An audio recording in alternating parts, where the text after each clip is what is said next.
We good to go, Mr. Hood? Yes, sir. Good afternoon. It is Monday, February 3, 2020. It's a little after 3:30 PM. This is the regularly scheduled Transportation Commission meeting. I'm David Ballard. I'll call the roll. Ballard is here. David McKinney. Ryan Lancaster. Here. Ryan Hall. Here. Tracy Hopkins. Here. Stephen Lewis. Here. Tom Blair. Here. Joseph Leckie. Here. Luke Kavanagh. Ms. Strader, are you? Yes, Liz Strader substituting for Luke Kavanagh. Well, thanks for joining us, Ms. Strader.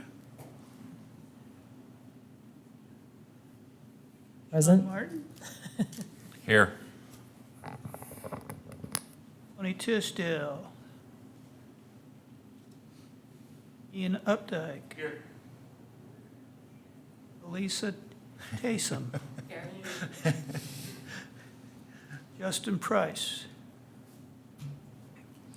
Ms. Strader, maybe just a point, I was going to say out of order, but that's not right. If you, being new, and I know that you're recently elected and sworn in council person, as is our custom, when someone has joined the Transportation Commission, even as a substitute, we ask that take a minute to introduce yourself and tell us a little bit about you.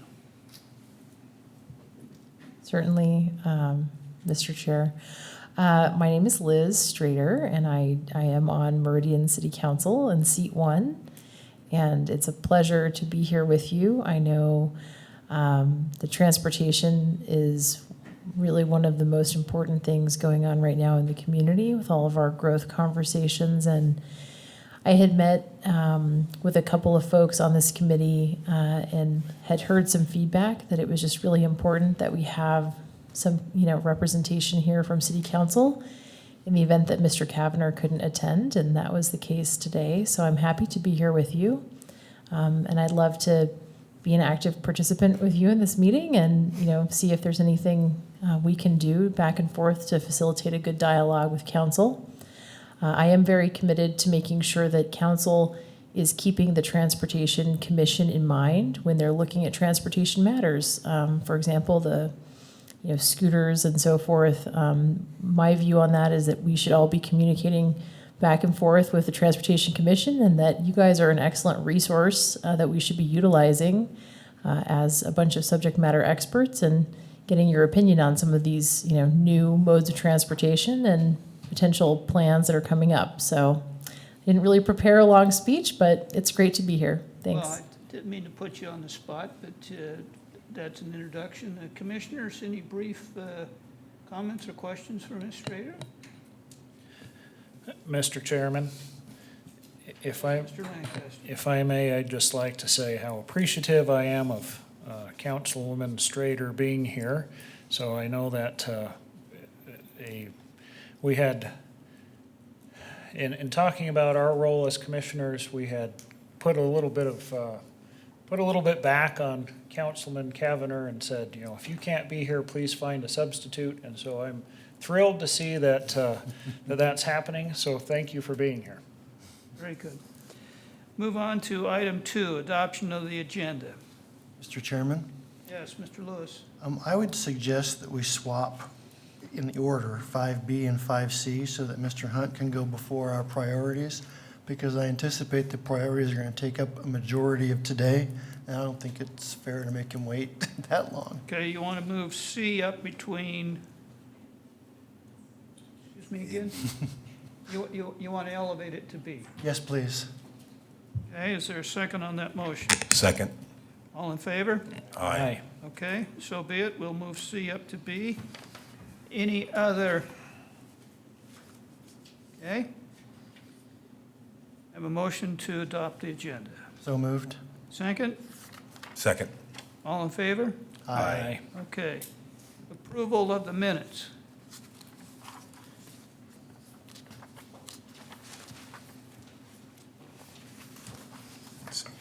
Mr. Lewis, I don't mean to pick on you, sir, but. That's okay. Mr. Chairman, I didn't find anything unusual with the minutes. I moved that we improve them as presented. Okay. Anybody else have as sharp as eyes as Mr. Lewis? Or sharper? Is there a motion to approve? That was your motion to approve. Yes, sir. I second. All in favor? Aye. Okay. Mr. Hood, I will sign the minutes.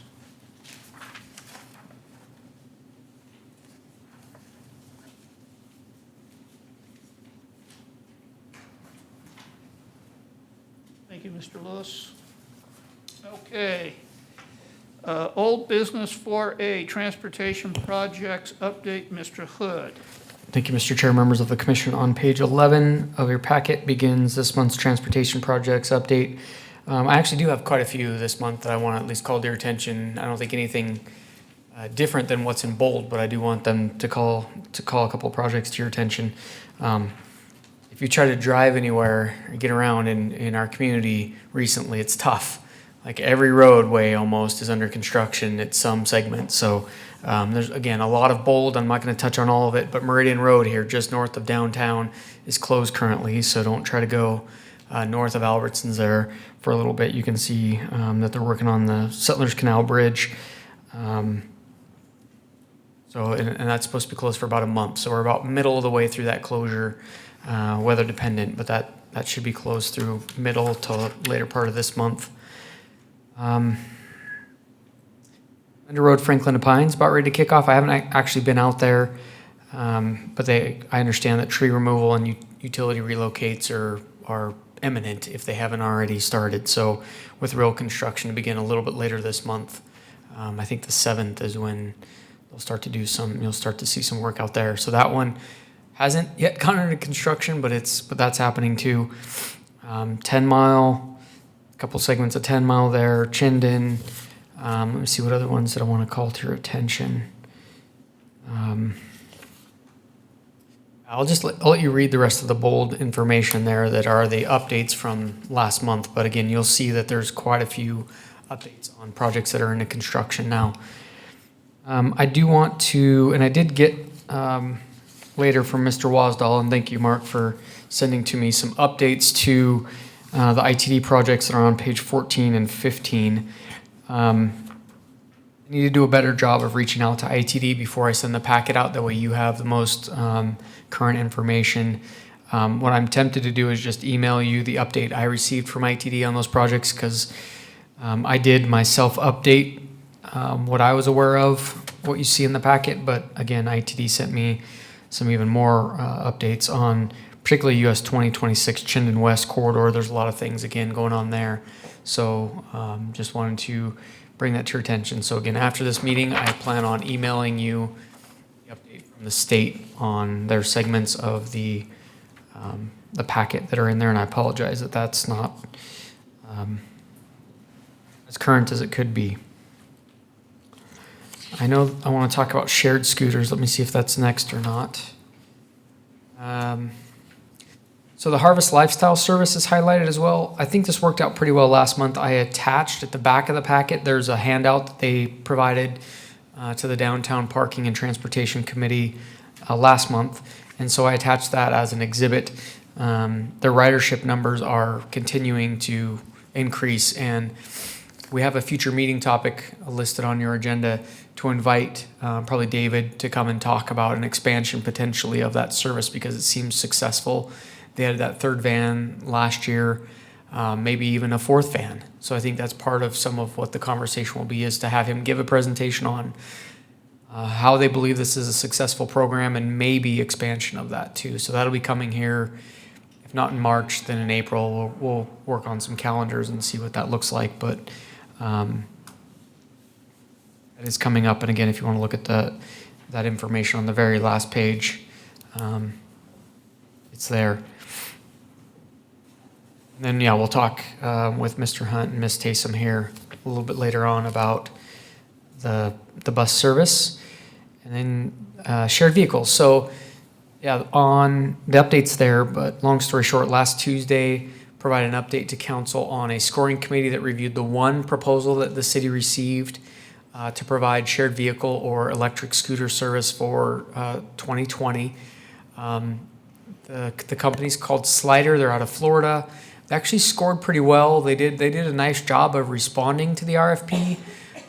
The sentiment, though, from the scoring committee, there were 7 members on the scoring committee, was that Meridian, it's just not the right time to try to relaunch something. We don't want to see another company fail and then leave a bad taste in their mouth for when we are a city where maybe this service can work, when we get a bus service, when there are more activities, when not every road's under construction. Maybe that's a better time to implement a shared vehicle service. So we shared that information with the council. They agreed to monitor the situation alongside the Downtown Business Owners Association. So when the Lofts project here gets under construction and open, maybe that's a better time to potentially launch a service, or the Old Town Lofts that are across the street. When there's some other things that maybe make it more of a viable service to bring that back. The other thing that was brought up, and I think Mr. Kavanagh actually mentioned it last month when we were here, is to maybe look at a regional model. So this is something maybe that VRT could manage something like this, where it's something that Boise to Nampa, Eagle to Cuna, a service where maybe there's 1 or 2 or 3 vendors even, but a regional model of shared vehicles seem to make a lot of sense. So we'll have those dialogues in the coming months, if not years, and see if that is even maybe something that may work a little bit better for the region and not just Meridian or Boise as individuals contracting with these service providers. So again, long story short though, for 2020, the city council does not wish to enter into a contract. This service provider is fine with that. They said, thanks for sharing that information and the ridership numbers from Bird, and we hear you, and we want to partner with you at some point in time, but sound like it's maybe premature. So, and then, we'll talk about the integrated 5-year work program later on. So that's the Reader's Digest version of what you have in your agenda for the transportation projects update, and I will stand for any questions you may have. Commissioners, questions, comment? Mr. Lewis, Mr. you Chairman. have on the tip of your tongue there, I see. Yes, sir. Just a question. I know in our future meeting topics, we have the North Meridian Bike and Ped Neighborhood Plan that's currently being studied. And I was wondering if we could add that to the end of our monthly project updates, just to hear Sure. what's happening with that study, because that's an important study going on right now. Absolutely. Thank you. Any other comments for Mr. Hood? Mr. Chair, Yes. maybe not a comment for Mr. Hood, but just a general question. I am curious, maybe not in this meeting, but I would be curious to hear the Transportation Commission's opinion about whether VRT is an appropriate body to consider for a future scooter program. I'd be curious to hear your opinion. Just a comment. Thank you. Mr. Lancaster, you want to expand on what that comment was? Mr. Chairman, Excuse me, not really, but I misspoke. it's okay. Is that Steve's comment, or to add, or am I missing something? Oh, on the scooter? So, Mr. Chair, that was actually Councilman Kavanagh that made that remark and would like to further explore that potential of that being the model for a regional, it doesn't necessarily have to be VRT, but that's someone that he's mentioned and it could make sense, but more of a regional oversight or management of that program, so. Okay, Mr. Chairman, thank you. Mr. Hopkins? I have a question based on that. So obviously Boise's set up to handle that pretty easy because they have, the city's set up for that easily. What would they think of that, to turn it over to, I mean, has anybody talked to them, approached them about something like that? So, Mr. Chair, Commissioner Hopkins, I don't know if anyone's talked to them. Maybe Mr. Kavanagh's talked to council or their mayor potentially. I have not talked with them about that. Another kind of hybrid model is to have maybe the city of Boise oversee it, and we pay them some administrative fee to do something like that too. So I think it's, again, this overall concept of maybe a regional model works better. Who actually managed the contract? is kind of TBD. So I could see Yeah. they are set up to do that. So maybe it's just an expansion of their model. And Mr. Chairman, Mr. Hopkins? it just seems to me like Meridian's not laid, it's like counter to Boise, not laid out to be advantageous for scooters. So I was surprised anybody would bid on something like that, the way that was laid out. So just curious. Thanks. Anyone else?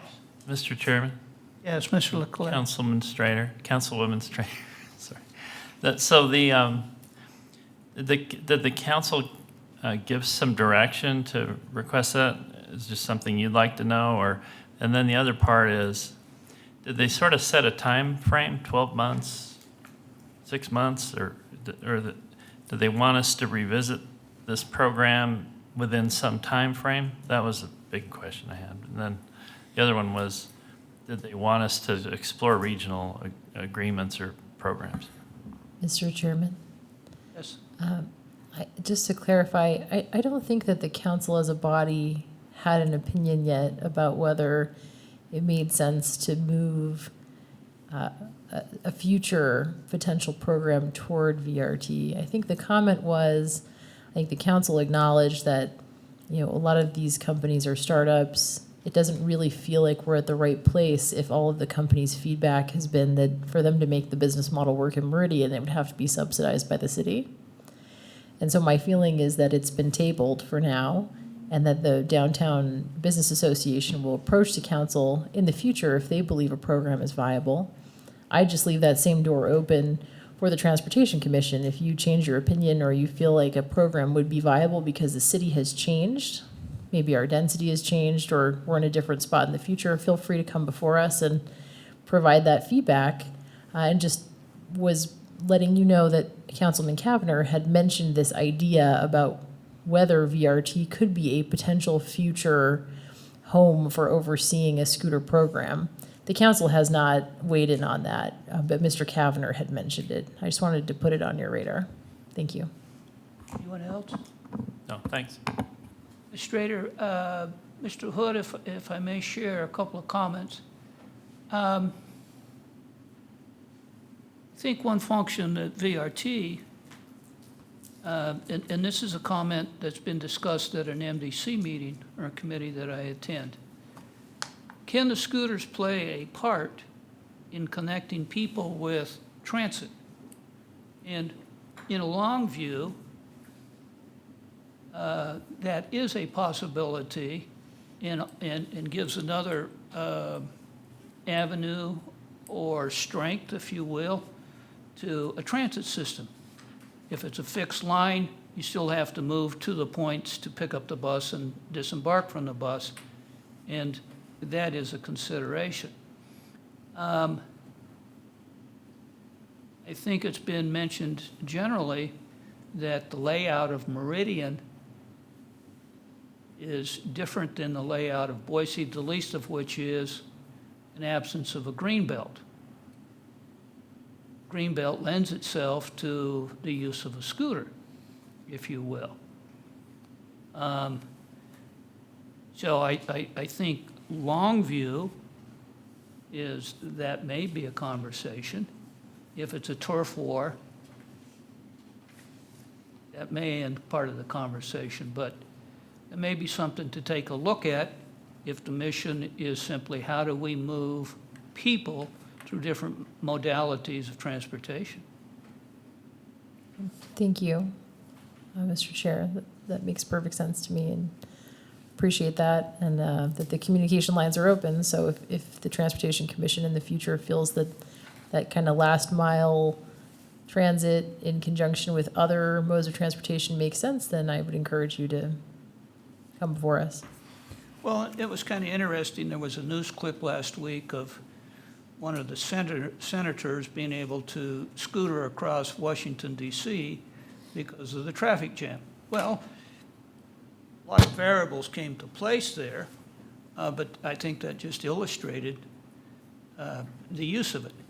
We don't have those situations in Meridian, but long-term, with some other destinations and locations, that may be viable.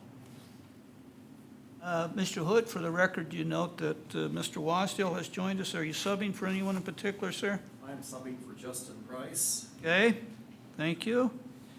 I got you in about 3:35, David McKinney at 3:38, and Tony Tisdale at about 3:40. Okay, Exactly. yes, Make sure I'm at 3:32 or less so I can brag to Justin Price that I got here before he did last. okay. Well, that, Re-raised. 3:35 is a rough estimate. If you say it's, if you say it's 3:32 under pain of perjury, okay. 4A is completed. 4B, Hillsdale Elementary School Zone Update, Ryan Lancaster. Sir, Yes, Mr. Chairman, as you may recall from our meeting in January, when we had representatives for some concerns near Hillsdale Elementary and the South Meridian YMCA. At our meeting last month, we decided to table the discussion to reconvene our school zone subcommittee of this commission and tackle the topic there. So I'm pleased to report that we did meet last Thursday, so 4 or 5 days ago. I was in attendance, Commissioner Lewis, Mr. Updike, Mr. Hood. We also had representatives, well, we had the school, the Hillsdale Elementary principal, the PTA president, representatives from YMCA, from ACHD, and from Brighton Homes, or Brighton Development. So, you may recognize some of those people from our meeting in January. I think we had a very successful meeting. Part of the reason for that group is to break down some of the barriers that come with the formality of this meeting. And so we were able to have more of a discussion, and we came away with a couple action items. So one of them we'll discuss here in a little while as a potential new project under community programs. In fact, if you'd like to turn to the last page of our projects, that will help in my description of this. But perhaps before I point out the project, potential project on there, just to refresh your memories about the issues and potential solutions and action items that came from our meeting. So Caleb has on our screens the area. You can see where Hillsdale Elementary School is. You may recall from last month that there is one crosswalk across Stockenham in front of the school, where Caleb's pointing to with the arrow. This is a lightly used crosswalk due to many of the homes that serve this school being to the left and bottom of the screen or to the top right. And so much of our discussion revolved around removing this crosswalk, replacing it with a crosswalk at Lackland. So thank you, Caleb, for guiding us there. So a crosswalk there, an enhanced crosswalk of some sort, and then a crosswalk, and we left this intentionally kind of vague here on the east side of the YMCA school building, to have another crosswalk there. In addition to that, we talked about further enhancing the school zone signs to have flashers, so the school zone being in effect when flashing.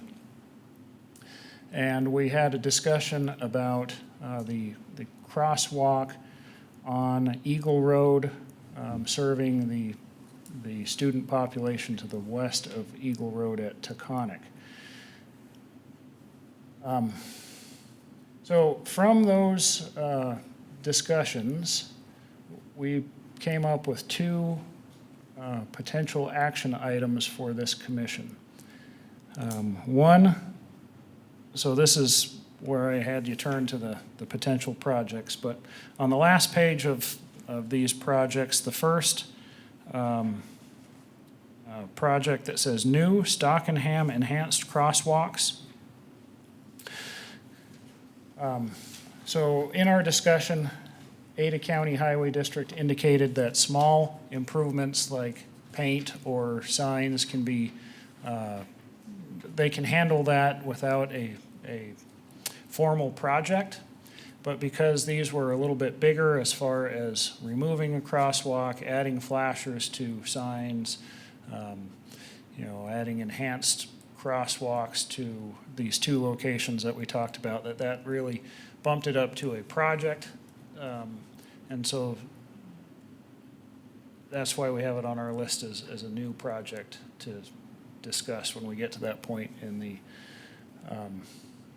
meeting. So that's action item number one, that this, that our Transportation Commission can take up.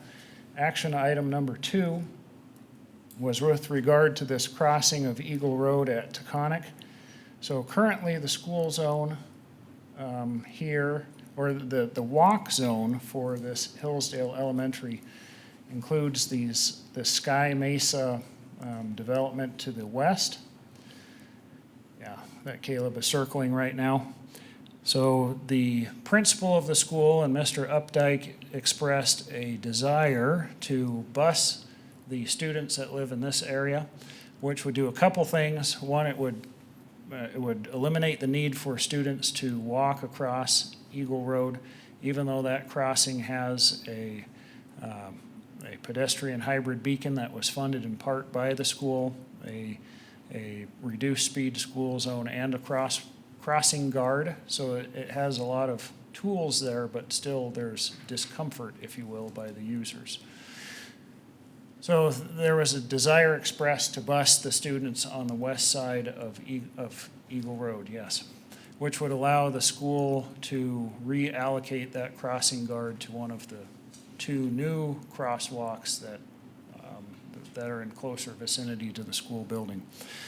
So at our meeting, I offered to propose to the commission that we develop a statement of support that, we can, or a statement of support for busing here on the west side of of Eagle Road, for the school district to use in its decision-making. Prior to the meeting, Mr. Hood and Mr. Baird and I spoke briefly about the method or procedure for doing that, and Mr. Baird provided some guidance that, again, our commission is a advisory commission, so if we wanted to pursue that it would be appropriate for our commission to recommend to the city council to support this this notion of busing the students on the west side of Eagle Road. So those were the two action items. So the one was some potential projects to add to our community programs priority list. And then number two, again, I propose that we as a commission support the idea of busing students from the west side of Eagle Road to Hillsdale Elementary. So that's my report. I guess that's also my motion for the recommendation. And I guess if I've missed anything, Commissioner Lewis or Mr. Updike or Mr. Hood, please chime in. Mr. Chairman, Mr. Hopkins? I believe they're currently busing out of that area due to construction, and it's supposed to end at the end of construction. So they're currently doing that, so that wouldn't be out of line to just continue. I know that before the person that represented the school district was adamant about that 1.5 mile walking distance, so anyway. Mr. Chairman, Mr. Lancaster? Commissioner Hopkins, Mr. Updike is going to be more qualified to speak to that than me, but Yeah. it's my understanding that that's just temporary for construction, but Mr. Updike? Mr. Chair, Commissioner Hopkins, it was discussed, and, you know, for your background and history, in 2016, 2017, when we first opened Hillsdale, this was a bus area, and that was before the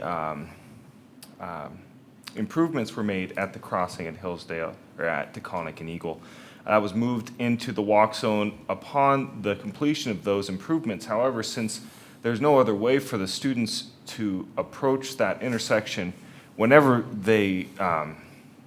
there is any construction along the sidewalks or along Taconic, we're providing a construction bus. So far this year, that has been fairly substantial. As Commissioner Hopkins said, you know, we have provided a bus for those students already for a good majority of the year. And with the understanding that, yeah, construction is going to be ending at some point. However, since we installed or established that walk zone, further developments to the west, north, and east of that Sky Mesa development have made it essentially so we have to provide some busing to the subdivision regardless. You can see at Marsala there, we have a bus stop there right now that services, in theory, only several families, but I know from experience that there's 20 to 30 students from inside the subdivision that walk up there just because it's closer. Same thing is going to happen as the subdivision develops to the south there. There's a new connection off of Lake Hazel, and I don't know if it's showing here yet, but that we're going to see that same situation crop up, and so really probably long term it makes sense if we're going to bus part of that area to go ahead and put the whole bus on board. Mr. Chairman? Yes. Mr. Updike, I live up on top of that subdivision, and everybody is freaked out about the kids having to walk there, so I fully support busing the kids out of that area. I think it's too far, too dangerous to walk, so I support the bus altogether, so. Mr. Updike, if I can ask a question, I've got to preface that I'm not asking for you to give any legal strategies. Do you seek an exemption or a waiver from the 1.5 mile mandate? Chairman Ballard, so the 1.5 mile mandate is in force as long as it doesn't affect the health and safety of the students. There is a provision for what's called a safety walk or safety bus zone that we use at a lot of areas like this, especially where there's 5-lane roads, which, you know, we know Eagle is planned to be at this location, Okay. you know, shortly. And so we would simply move this area into that safety bus zone for Hillsdale. Very good, that answers my question, thank you. Shall we have any other questions, comments? Mr. Chairman, Mr. Lewis, or, yeah, just a couple of comments. I want to thank Commissioner Lancaster. That was an excellent summary of what we did in our meeting last week. I do think it would be better to separate the issues. The issue of the walk zone being one issue, and the other issue are the facilities, the crossing facilities on Stockenham. I think they're different. And personally, I can get behind all of the recommended improvements that were mentioned on Stockenham, the change in the location of the enhanced crosswalks and the addition of the flashers to the reduced speed school zone. I'm less enthusiastic about getting involved in the school zone's decisions of where they want to walk their kids because the facilities are there on Eagle Road. The reduced speed school zone, the pedestrian hybrid beacon and the crossing guard are already there. It's my preference to endorse and offer a letter of support for the Stockenham improvements, but to be silent on the walk zone. That's my opinion. Mr. Lancaster, so he's proposing to amend your motion. You understand what he's asking? Or excuse me, you should use a different verb. Can you translate what he was asking? Mr. Chairman, I agree with Commissioner Lewis that there's two topics or issues or action items or whatever you want to call them here. One is a potential project on Stockenham, and one is the topic of whether we want to express support about busing west of Eagle Road or not.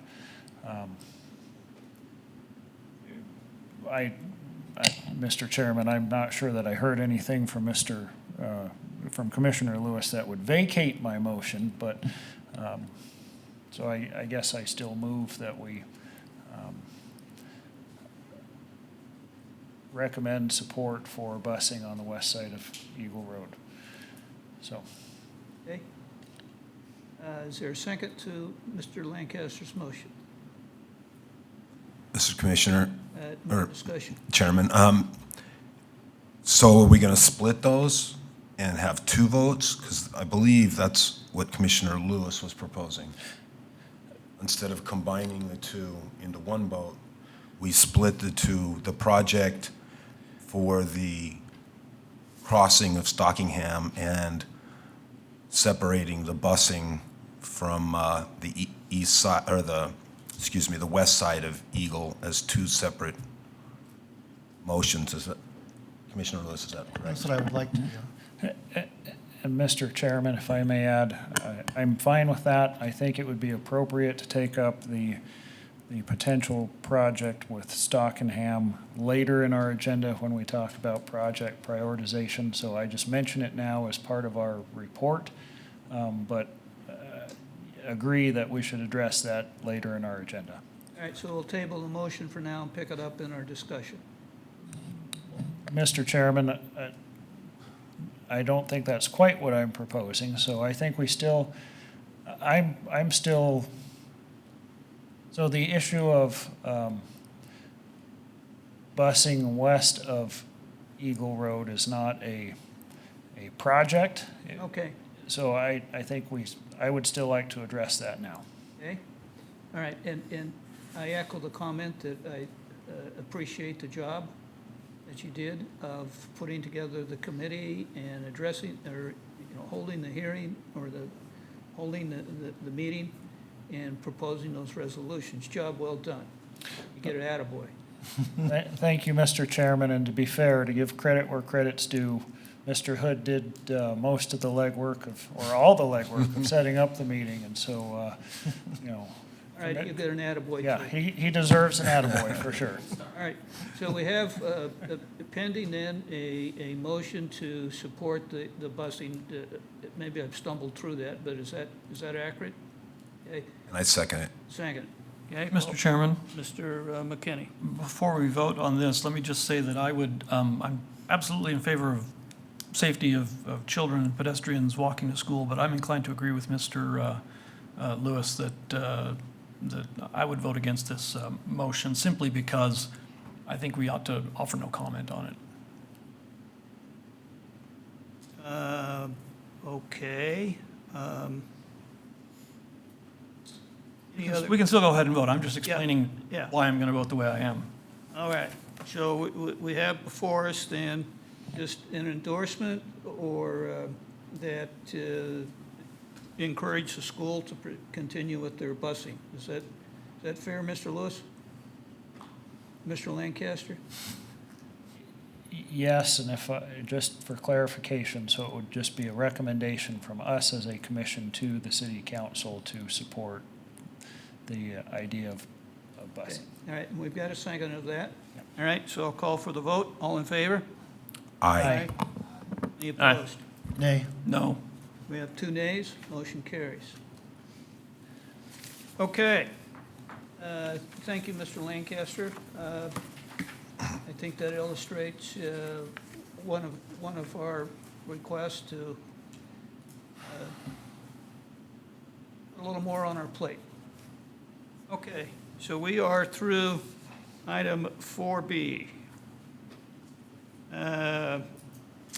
5A, Meridian Police Department Status Report, Sergeant Brandon Frazier.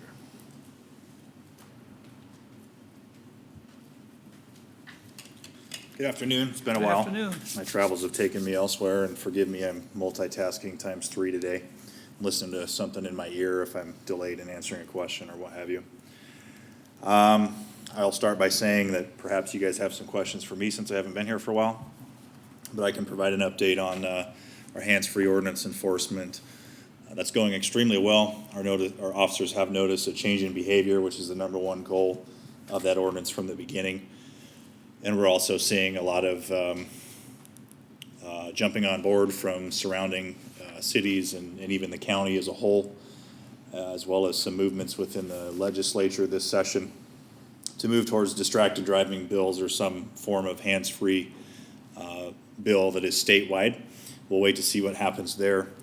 If there isn't a statewide initiative, I'm understanding that the city of Boise is ready to adopt an ordinance that very closely mirrors Meridian's. And the Ada County Commission is also on board with what would then be a county-wide ordinance that enforces the same law equitably across the county. We've written about 220 warnings for that violation and about 70 actual tickets for it, which isn't all that much given a little over a month of enforcement with our population, but we do see the change in behavior, which is great. We continue to have feedback or outreach from the community regarding roadway signage that explains the hands-free ordinance. Those discussions with ACHD are largely tabled to wait and see what happens countywide or possibly statewide. Any signs on ACHD roadways that would be placed, we can't place them just for Meridian if they're going to have to be moved or if it were a moot point and it were a statewide issue. The discussion with ITD has largely been discontinued. They've adopted a stance that they will not install any such signs anywhere in the state of Idaho, which is a little bit of a departure from where we started that discussion. Beyond that, I can tell you that Eagle and Taconic is a focus area for my traffic team. We spend a fair amount of time out there, and it's a lot easier to work that area during the winter because it's dark. It's pretty hard to hide in a police car at that intersection. And the number one issue we see there, and the number one piece of feedback we get from community members, is the speed of vehicles traveling through that school zone. And we do write a fair amount of speeding tickets on that stretch. Not so much for people not stopping for pedestrians, but pedestrians who don't want to cross when somebody's going 50 or 60 instead of 20 through there. So that continues to be a focus area as well. I think that's all of the updates that I have or that I can think of. I'll stand for any questions if you have any. Commissioners? Questions for Sergeant Frazier? Mr. Lancaster? Mr. Chairman, I thank you. Sergeant Frazier, thank you for your update. Perhaps you did such a good job that I don't have any questions for you, but I just, again, want to say thank you for being here, and we appreciate the update. Thanks. Well, maybe I have one follow-up, but just to confirm, you said 220-ish warnings and 70 tickets for the hands-free. I think the exact count was 212 and 72. Okay. Ballpark's just fine. Yeah. But I just wanted to make sure I heard you right, so thank you. Great. Mr. Leclerc? Mr. Chairman, Sergeant Frazier, thank you for the update. Thank Yes. you for coming. So these 70 tickets, are these, I don't know if you have any breakdown. Is it, are these like accidents where there was a witness of handheld, someone holding a device while the accident occurred, or was it patrolman just seeing someone at night clearly with a lit up phone in their hand? Or have you sort of looked at those tickets and what were the circumstances of some of them? It's hard to find an exact breakdown without looking at each one individually, but across the board, we do see that crashes are a huge contributor to that.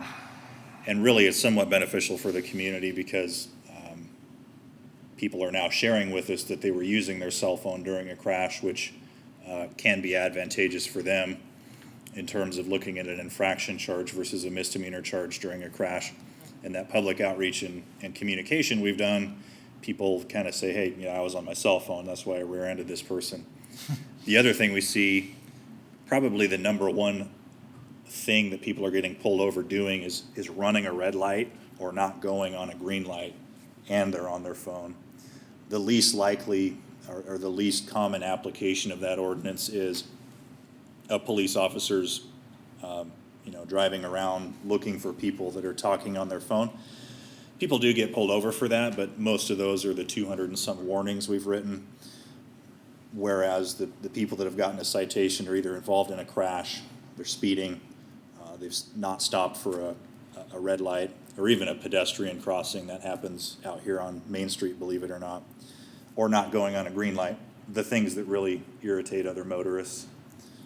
From the beginning, we don't make it a point to drive around and just pull over people being on their cell phone and nothing more. But frankly, if we did, there's a lot less people doing it now. And our officers see a lot more dash-mounted cell phone holders and things of that nature that people didn't have before, which is good. Other Thank you, questions? Mr. Chairman. Thank you, Mr. Leclerc. Okay, seeing none, I will close for today's session, item 5A. Thank you, sir. Thank you. Stay safe. Okay, we bumped up Mr. Hunt, fixed route bus service, next stop, Stephen Hunt. And Alyssa, are you joining him or just on the agenda? All right, Mr. Hunt. She'll join me from the bench. Okay, all right. She's going to heckle you, or, support you from the, okay. Yes. Thank you, Go Mr. ahead, Chair. sir. So we'll just go through this quickly. It's just an update on where we are with the project for fixed route service expansion into Meridian. Caleb's pulling up a PowerPoint. There's just a couple of slides.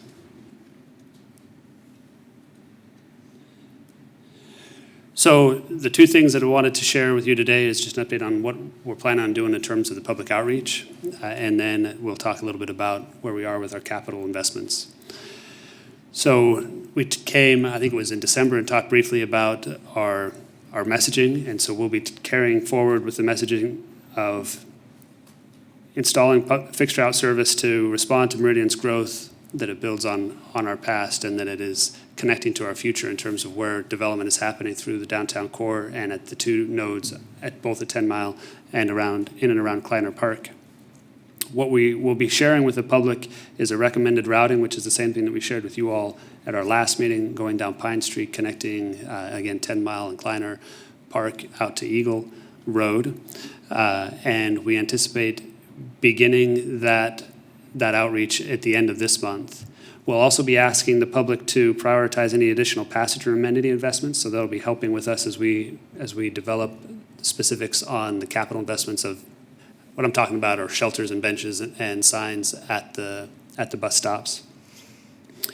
And we will be looking to, as we've done in the past, coordinate those efforts with City of Meridian staff to get information out on Nextdoor. We'll be pushing it out on our Facebook and other social media venues to engage the public. But we do anticipate on having an open house in March. That's all leading towards action at the VRT board in April, where we anticipate them approving an alignment, which will allow us to then move forward with any investments in the right-of-way to build the shelters and benches and signs. So the next thing I wanted to share is just the update on where we are with the capital. We're in progress with procuring the electric vehicles. This shows you the breakdown of the bus and all of the different features along the bus and the charging infrastructure. There'll be 2 additional vehicles that we'll be bringing onto the fleet to support this service. As far as the passenger amenities are concerned, based on the draft alignment, we've identified a number of locations where we would be making proposed stop improvements, and we've begun the NEPA process for that and have identified resources to install signs as well as the concrete to connect the curb to the sidewalk to make the bus stops ADA compatible and to install any shelters and benches. We have not done any additional outreach with either ACHD or ITD about the location of those signs. That will come That will come a little bit later, but we would do that before any construction or any of that work moves forward. And I think that was it. So just a real quick update on where we are with the process. Just want to make sure that you are all aware of our efforts by the end of this month to be going out to the public and talking about fixed route service here in Meridian. I'd stand for any questions. Questions, commissioners, for Mr. Hunt?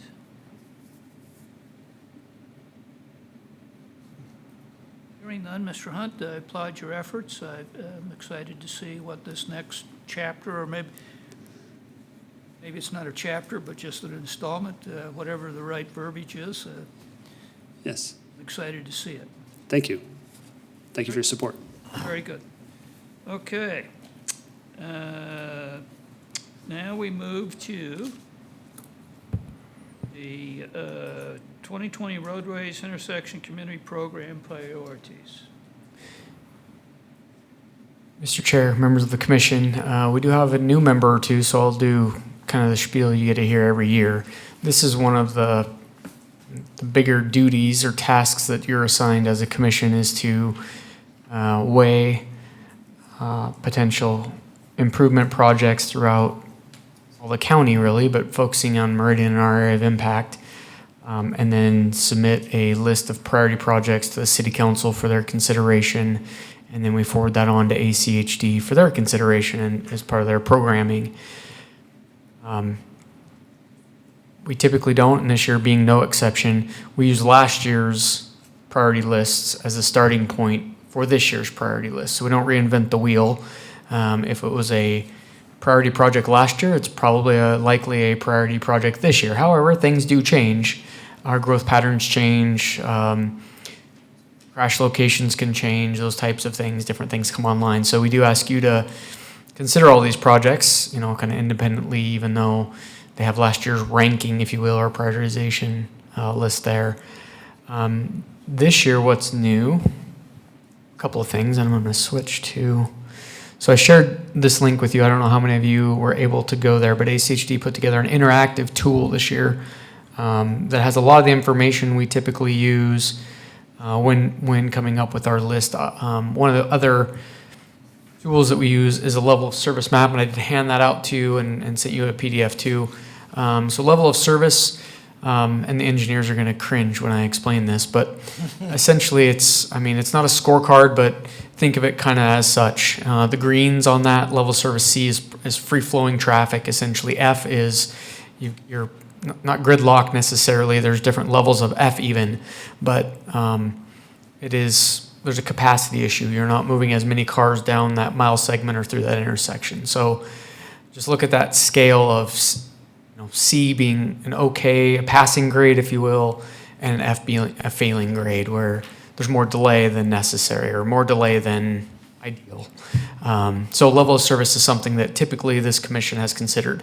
What you don't have is any new crash data. I was trying to get that from ACHD, and I just don't have it. So I sent you last year's, which again, I would think the top 10 or 15 locations are probably still in the top 10 or 15, but there may be some new ones. I just don't have that data to share with you.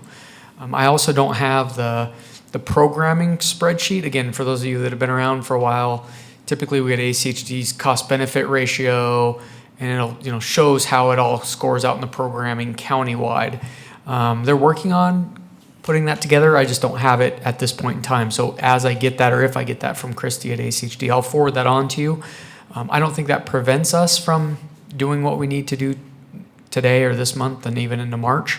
But I will share that, and if it changes your mind, I imagine we will probably talk about it today and then act on it in March is kind of what I'm thinking, but maybe that's not optimistic enough. Maybe we have the list and we just knock it out today. But anyway, so what you should see on your screen is the new interactive tool that ACHD has developed this year. It's pretty cool, and again, I'll just do a quick orientation. I'm going to make an assumption that a lot of you had a chance to at least mess around with it a little bit. But it is interactive, meaning you can click on a project. It'll tell you what the project is. In this case, this project isn't very exciting. It's a bridge, but you can go even to additional information that ACHD has on their website about the project, when it's going to be designed, when it's going to be constructed, kind of the scope, schedule, cost type of information. Usually they'll have, project manager, contact information and whatnot. So it's kind of cool just to see the things that are already in the 5-year work plan and where they're at there. That's one of the columns you have in your handout there, the spreadsheet, and I posted one there. I will just mention to you as well as we get into looking at this, front and back are the same projects. So the first few columns are just duplicated on front and back, and then you'll see ACHD's response, ACHD implementation project name, and city comments are new columns on the back side. I just couldn't fit it all on one sheet. So again, front and back are the same project. So 1 through 22 are repeated on page 2, 1 through 22. But I wanted you just to have the name of the project there. That way you could remember what project's on what line. So this is essentially the second tab that ACHD has, which is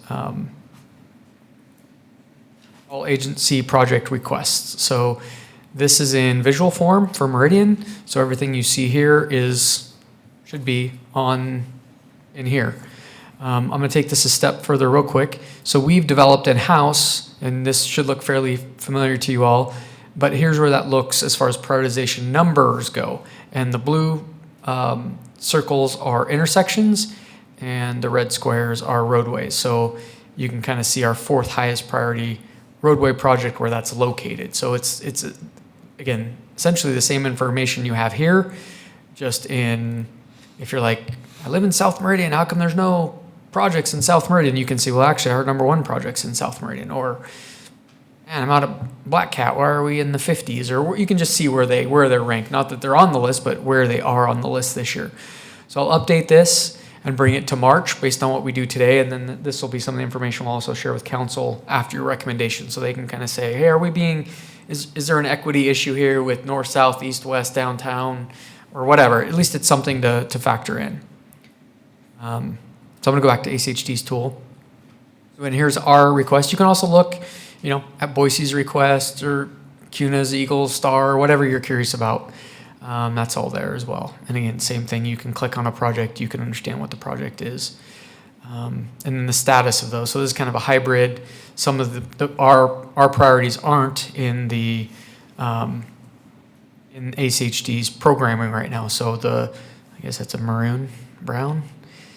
reddish brown color, and then the gray are projects that aren't either unfunded or I'm not sure what other means. Look like we have too many other projects. So, but future would mean it's not programmed. It's not in the document that ACHD uses to go into design and construction. Quickly running through the rest of these tabs. If you want to look at the planned arterial network, here's your basically the build out of the community or where we're at as far as roadway improvements.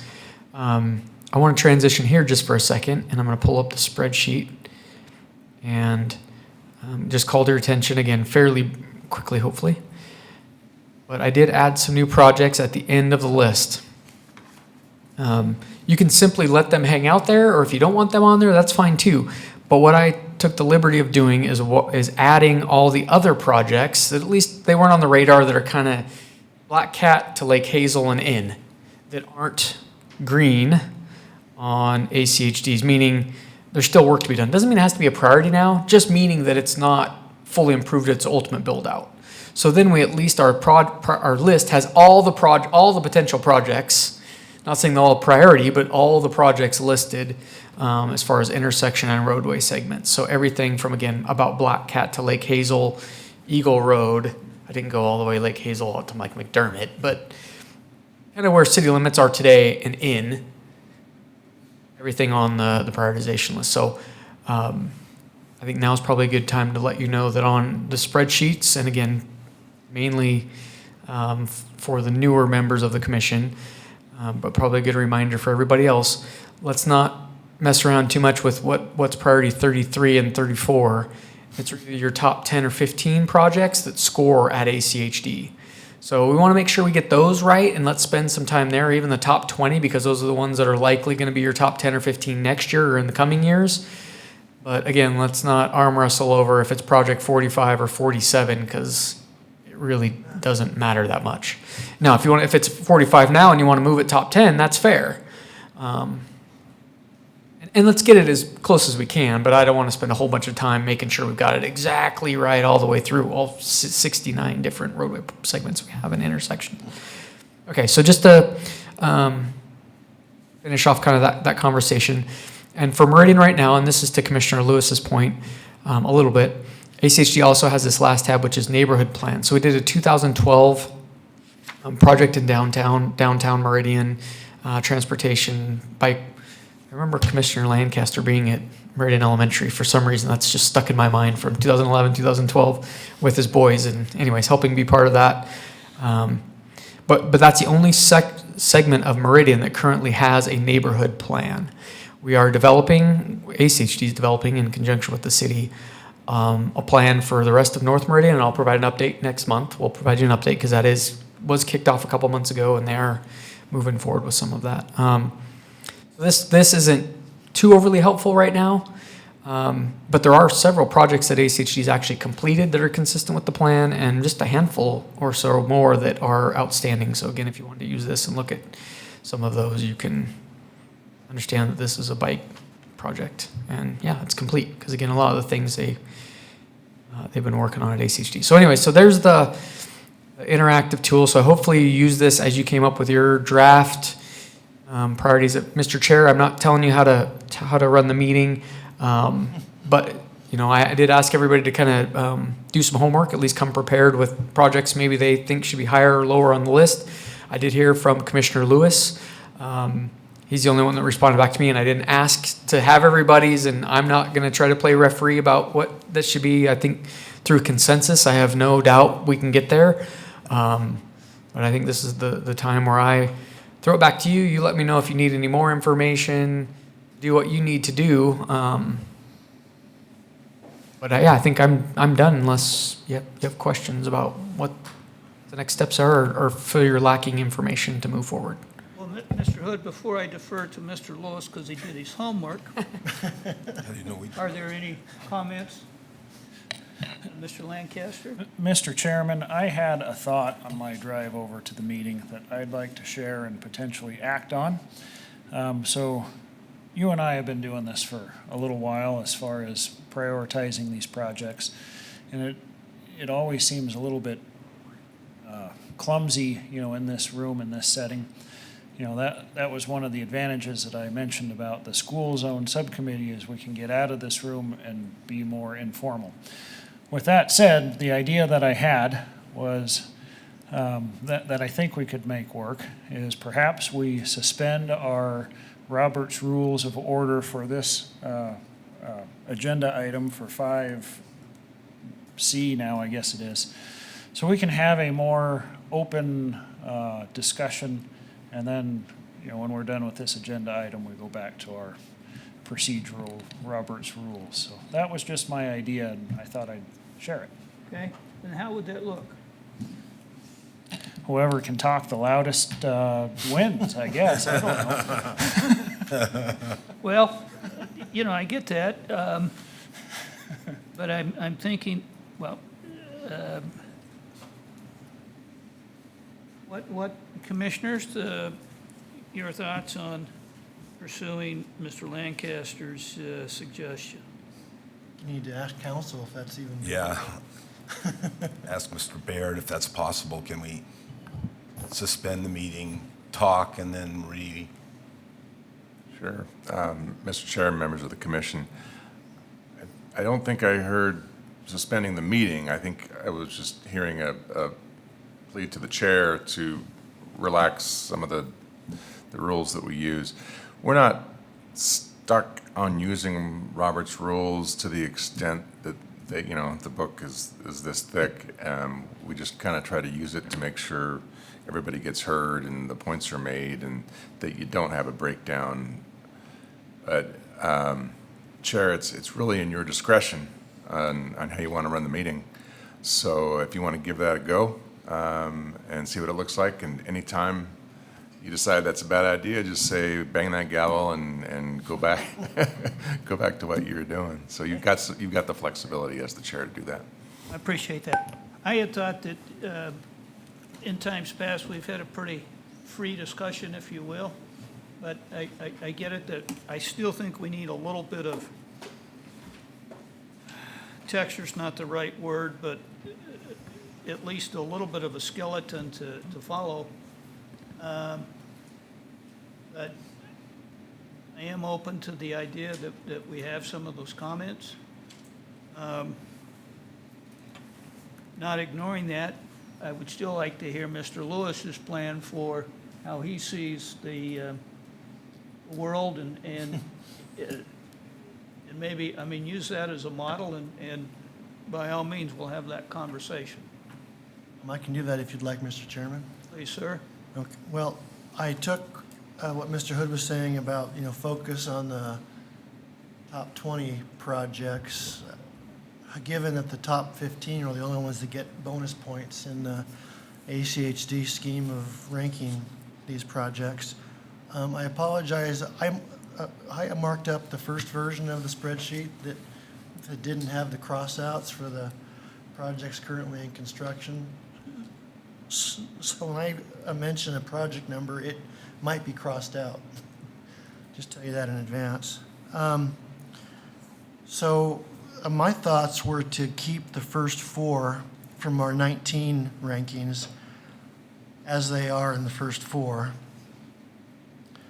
2 are crossed out, so does that Yeah. elevate 5 and 6? Yeah, it would. Okay. Now, 5 and 10 through 15 have some issues, in my opinion. Either there's no agreement on the number of lanes that should be included in those projects, 3 versus 5 for the most part, or in the case of number 13, it's currently functioning at a level of service D, and there's a lot worse projects that we could have prioritized. So that's why on my list, I had those projects, 5 and then 10 through 15, demoted to 13 through 19. And so then on my list, I had 6 through 9 become the new 5 through 8. And then, Anna, stop me if I'm not clear, because it's a lot of numbers and lines Well, I and think stuff. unless somebody jumps in, Okay. they're agreeing with you. I'll just keep going then. So then the To new, relax Robert Rules of Order, so then Okay. the new intersection projects that are 60, 61, 62, and 63, these are all, well, they're not new, I guess new. They're just at the bottom of the list and labeled as future. I guess they're newer than a lot of the other projects. It starts at 10 Mile and Cherry, that's number 60, and ends at Eagle and Fairview, number 12. Those 4 intersection projects are all level of service F intersections. So I moved those up in my list to 9 through 12. So that's how my roadway list and intersection list from 1 through 19 looks in total. That's all I have for the roadway and intersection list. Got a couple of questions before we keep going further on this. First, to back up a second, a couple of questions for Caleb. On this chart that we're looking at, the prioritization request form, in the far left column, there are some green boxes. What does that mean? Thank you, Commissioner. Yeah, so I meant to, so those are priority projects as told to me by the mayor's office. So that doesn't need to necessarily influence your rankings, but just to know that there is some synergy around those projects being high on a priority list. I see, okay. So just to kind of put that in, and just if I can, while I have the mic, and I think everyone's figured it out, or it may even been said, but the projects that are stricken through are either in construction or very, very close to being in construction, so they don't need to be on the list. So you could simply just move everything up But yeah, 3, 4, 17, 26, just come off the list. Okay. So we don't need to do anything with those. And then I did not add, Mr. Lewis had intersections. I just did roadway segments at the end of, largely at the end of my list. So you would add, what we have on the screen now is his list that he sent to me. Here's the one that I provided to you in the email on Friday. So I would propose we add those intersections that Mr. Lewis had here, and I'll let you determine what, if you want to go with his ranking of them or not. Well, they're on your list already. They're a 60 through 63. They were on the list, okay. Yeah, they were I guess I misunderstood you. Wasn't sure why they were. It was complicated. Well, and sorry to continue, I do have some Okay, comments sir. on those, but let me ask one other question before we jump back to that. A year ago, when we went through this list, one of the projects that we decided we wanted to see on the list and get some attention was a possible overpass of I-84 at Linder Road. And I'm not seeing that on the list. Am I just missing it? Number 2. Number 2. Mr. Chair, Okay, I guess I okay, don't need to all right. ask your permission to speak, but, so just to kind of put that in, the reason it doesn't say Linder Road overpass is because the state would actually do that portion of it. This is the roadway widening that would be associated with the overpass. So it's the ACHD portion of making that project whole, if you will, but that is essentially the overpass. Okay, now that I look more closely and I see that word now. Okay, good. Then finally, here, and this is partly a question for Mr. Lewis and others, these intersections that you've mentioned here, when I look at intersections like Fairview and Eagle Road and some of the others like that, the Fairview intersection strikes me as something that's just about maxed out, isn't it? What more can be done besides putting in a grade-separated interchange? And is that what we're talking about when we're talking about these major intersections? Because you could maybe go one more step. At someplace like Fairview and Eagle Road, you could go to what they call the continuous flow intersection, and maybe you could buy some additional level of service with that. But frankly, I don't know that it would actually buy you that much compared to the cost of the reconstruction. On the other hand, grade-separated interchange, now we're talking about a much, we're several steps higher in cost level for that. Nevertheless, you get an enormous increase in level of service. So I think it's worth discussing when we talk about these priorities. Are we talking about a major change, or are we talking about another $5 million Band-Aid on something that 10 years from now, it's still not going to be enough? No, that's fair. I mean, because they are, in the case of the 3 Eagle Road intersections, in particular, 61 through 63, it's very fair what you're saying. 10 Mile and Cherry has some room for growth, but I don't think either, or rather, any of those 4 have been evaluated yet, to see what is really needed. So I guess that was my reasoning for wanting to push them up high. Push them up to get them evaluated, to get ACHD to run the numbers and see what needs to be done, look at the benefit cost Sure. and so on. Okay. Well, because they definitely need attention.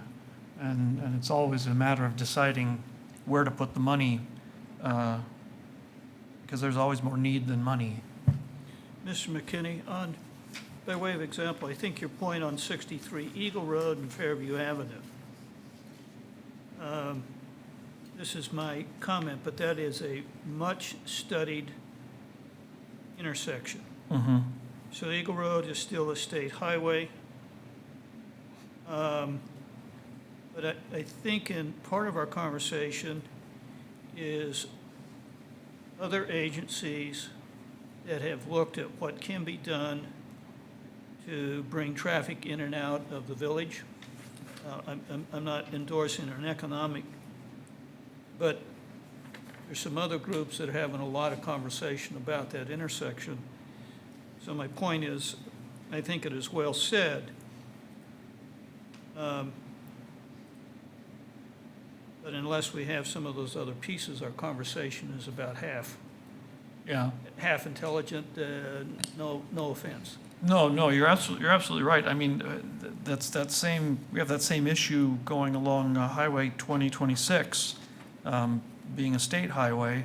And so we've got the local and the county questions and concerns that then also involve the state, obviously. And having said that, and my guess in part is the development to the west of Eagle and Fairview. That's a question until that as I understand it, until that intersection is redesigned, re-engineered, whatever can be done.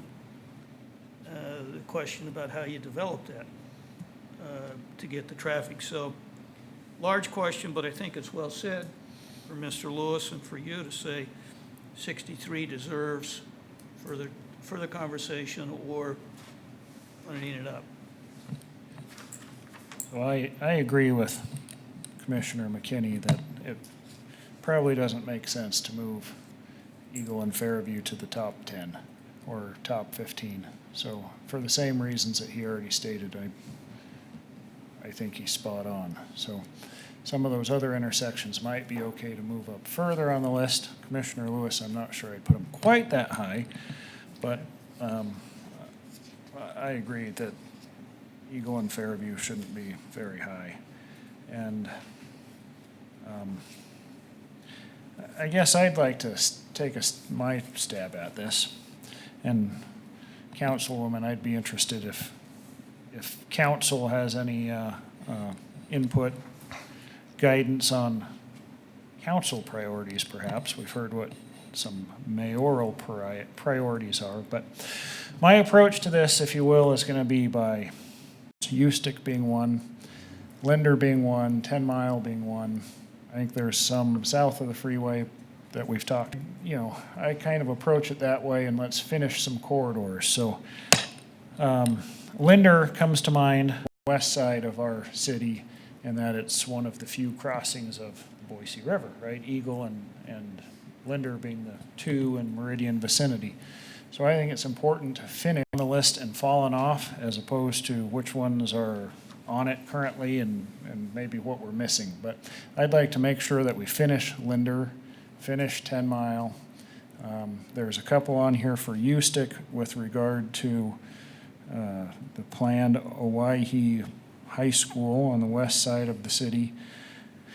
I'm not sure what the city's role is in ensuring that there's wide roads to a new high school. I'm not sure that's the city's responsibility to necessarily prioritize them that way. It seems like we've got Victory as sort of a priority corridor. You can see some Victory sprinkled in throughout here. Perhaps we lump them together and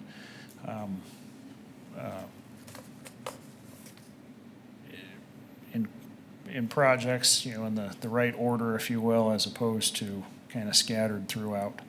But those are some thoughts. So again, to summarize, some corridors: Linder, 10 Mile, perhaps Ustick, Victory certainly. Those are four kind of corridors where I think it would make sense to prioritize some projects. I think Locust Grove should be Locust Grove, conversation too there. I think that makes sense too. So I guess my point is let's pick a couple of these corridors and lump some projects together that way. By and large, I think the project list is already pretty good, at least for the roadway and intersection projects. So. Mr. Chairman. Other than 63 that Mr. Lewis would bump up, would you monkey with his reordering? Good legal verb for you. Monkey with. Monkey I'll just with. make a quick comment on that. Yeah, I think please do. For an example, like on Victory, you got project number, just lost it here, number 13, what's roundabout? It's currently number 10 on 10, the list. yeah. And then if you drop clear down to number 20, I think those two should be next to each other, because that's a mile and a half of roadway that needs to be improved. I mean, just as you're stating, Yeah. They need to be grouped together. And I looked at that same way. I think Locust Grove, you go from number 1, a mile section, and then you drop clear down to 15. And that makes no sense. Try to do them in conjunction, and like you stick, build it out and be done with it. Move to another section of the city. Mr. Chairman. Yes? Just to respond to Commissioner Lancaster's comments, I have not been part of any city council level discussions on our priorities as a body. I think we'll do that at the appropriate time once you all make a recommendation and we get input from the Transportation Commission and then also the mayor's office. I would say, personally, my own opinion, I think the thought process of looking at corridors to me seems to make a lot of sense from a common sense perspective of choosing areas to actually complete, as opposed to just kind of scattering construction throughout the city. I think that's a pain point for residents. I would be curious, I think one thing I would like to hear feedback, again, just speaking only for myself, but one thing I'd like to understand is in some areas where there is already a huge amount of construction expected, like in North Meridian near Chinden, where we have so much going on in that area, is there a recommended phasing in of future projects, not just for this year, but in future years as well to ACHD so that there's kind of an overall plan to approach certain areas? Right now there's so much construction going on, it would be hard to see how you could even prioritize additional projects at the same time because of congestion around that construction. That's my only other comment. Mr. Chairman? Mr. Tracy, or Mr. Hopkins? I think when you look at Chinden, those people are going to suffer for one segment of time, and then it's gone for the most part. And me as a homeowner and me as traveling through, if you're going to work on, we'll just say Locust Grove, do both sections. Don't come in one year and do a section and then skip a year and then do the next section, so I have to drive through it for 3 solid years of construction. So I would rather see them mess up the road all at one time and then leave and move to the next section. Personally, work on the corridor, make it right, then go to another corridor.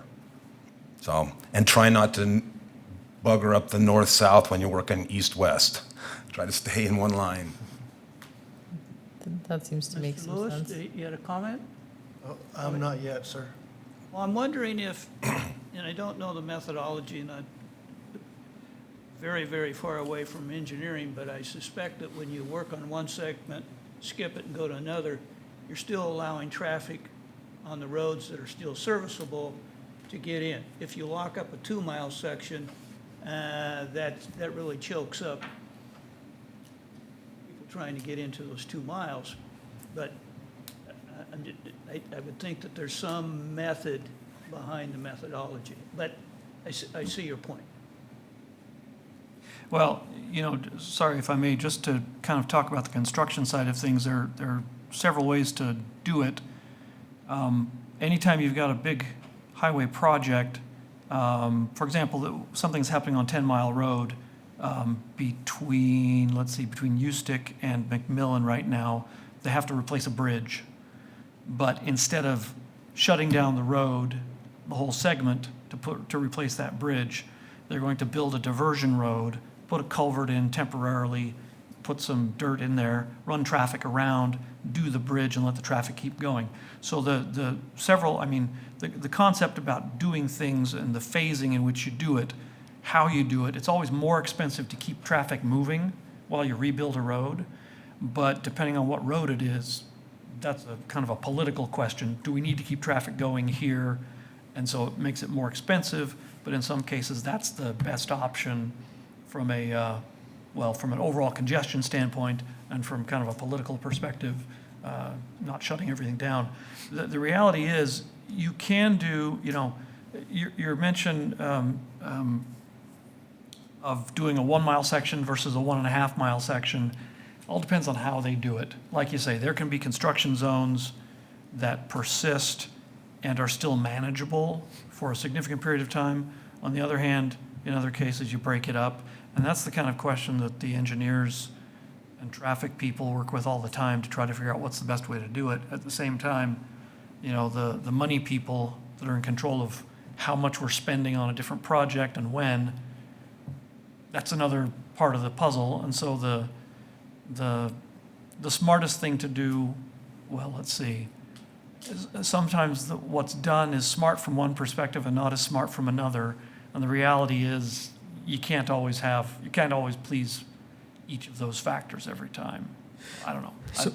I know that's a lot of rambling, but.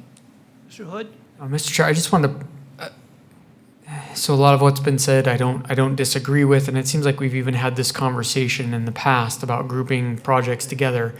I'd just say that, and I agree with where you guys are going with corridors. I think that makes a lot of sense, and that seems like good fodder for our cover letter when we send them our list, right, from the council. Hey, we really want you to focus on corridors, and you'll see our list this year, say corridors. And we even want you to do them a couple miles at a time if you can, or whatever. But that seems like a comment that's good for the city comments column, because the reality is ACHD's got about $40 or $50 million a year to do projects. And sometimes they need a small project to fit in so that they can do it that year that maybe isn't as high of a priority. But if we really think it makes sense to do two miles of Locust Grove at the same time, for whatever reason, we want them to consider that as they're considering everything else, let's put it in our comments section. They just don't do it that way. They hotspots and here and there, and yeah, they'll generally work on a corridor like you stick, but they don't. It's pretty rare. Linder is an exception. We actually went through that list last year where they did effectively 2 miles, but that's pretty rare where ACHD goes and does 2 mile segments kind of concurrently. But again, if you want that, let's put it in our city comments. Hey, please do this priority and that priority back to back or simultaneously or whatever you want there. The reality is we aren't going to control that. They're going to, some magic happens over there at ACHD that I don't understand, but it's programming. They have a budget and they got to fit projects in and spread them out and show love. So anyways, good conversations. Just want you to focus, but let's not overthink it, right? If this is a priority project, let's put it up there. And if you want to make it a corridor and do boom, boom, boom, 4 projects on the corridor, fine. But we can't really tell them when to construct them. Just that it's a high priority. Mr. Chairman? Mr. Lewis? Those 4 intersections I was talking about at the bottom, if we put them up to like start at 20, go 16 through 20, just so they're towards the top, but they're not taking points away from somebody else, I'd be happy with that. Okay. Mr. Chairman, I got one comment for Commissioner Lewis. So Locust Grove, Fairview to Ustick, 13? I did that just because there's some, and I'm not sure the exact disagreement going on, but the city versus ACHD, one's saying 3 lanes, one's saying 5 lanes, and I think that's just, that it's confusing. So I put that in the margin, and I think that was, if you guys don't mind spending a little bit of time on that, so I don't think there's a disagreement. I mean, ACHD's been pretty forthcoming in their need for 5 lanes on that segment of Locust Grove, but there's also a community consideration that goes into that to say there's neighborhoods that back right up there, and if you widen it to 5 lanes, you're gonna have a 5-lane roadway in these people's backyards.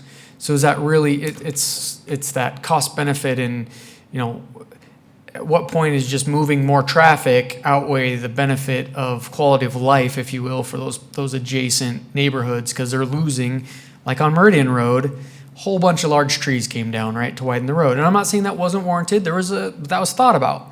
So we just want to make sure we think that through. Like, maybe it's not such a bad thing that it's a little bit congested through there for the PM peak. I'm just saying, let's think that through and really look at the impacts. If you're going to widen it to 5 lanes, what does that do? Are you buying people's houses now to make that happen? Are you buying 20 homes to widen that roadway? So I don't think there's a disagreement necessarily. Right now it's just based on modeling. They're saying this needs to be a 5-lane roadway, and it hasn't really been accounted for other than in the CIP to say, boy, this would sure help traffic move to be 5 lanes, but it hasn't. That other side, the livability factor, hasn't really been considered up to this point. You got the same issues with Locust Grove on the south side of the freeway. Exactly. Between Victory and Amity as well. And there's conversation around Mountain View High School, all the same issues right now with the public comments going on right now with that, because that is slated to be 5 lanes and there's people pushing back on that. Yeah, there are lots of projects in the list, where it says, widen to 3 lanes, where it's currently an F. But widening from 2 lanes to 3 lanes, it's probably not going to solve the Doesn't get you F a lot. problem. I mean, there's a little bit of capacity to be gained there, but not as much as going from 2 to 5. That's a huge increase in Yeah. capacity. In my opinion, Locust Grove should be 5 lanes. I mean, the bridge is 5 lanes over the freeway. I say push it through all the way north and south 5 lanes, but that's my opinion. And obviously, just Been as shot Caleb down sta- before on that? Yeah, I've been shot down before on that. As Caleb stated, you got issues with homes and stuff that are there already. Well, I'm not opposed to leaving that as number 5. I was Yeah, I know. cautious of wasting a high vote on something that's going to be mired in controversy Yeah, for I years. get it. You know what I mean? Well, I have to invite a comment from former Councilman Zarumba, Mr. Zarumba. I would add a sideways question, or ask a sideways question. We talk about the length of the project and the time of endurance, if you will. And I'm not suggesting or inviting it. What if the workday is longer? And I get it that you try to manage the workday to watch traffic and whatnot. But if the goal is to get something built, is there a way to manage time functions? And again, smart guys and smart gals have figured that out, but, Are you there's talking, some other factors. are you talking about increasing the hours that construction workers work on projects?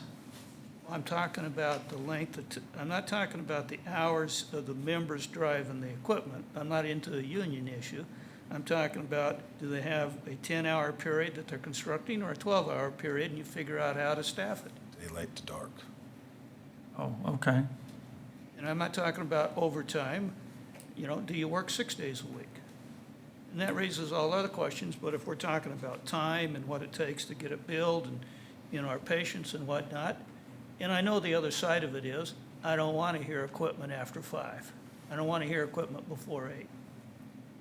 But just some other factors of why it takes what it takes to build it. So, A lot of these question. A lot of these projects are built at night now.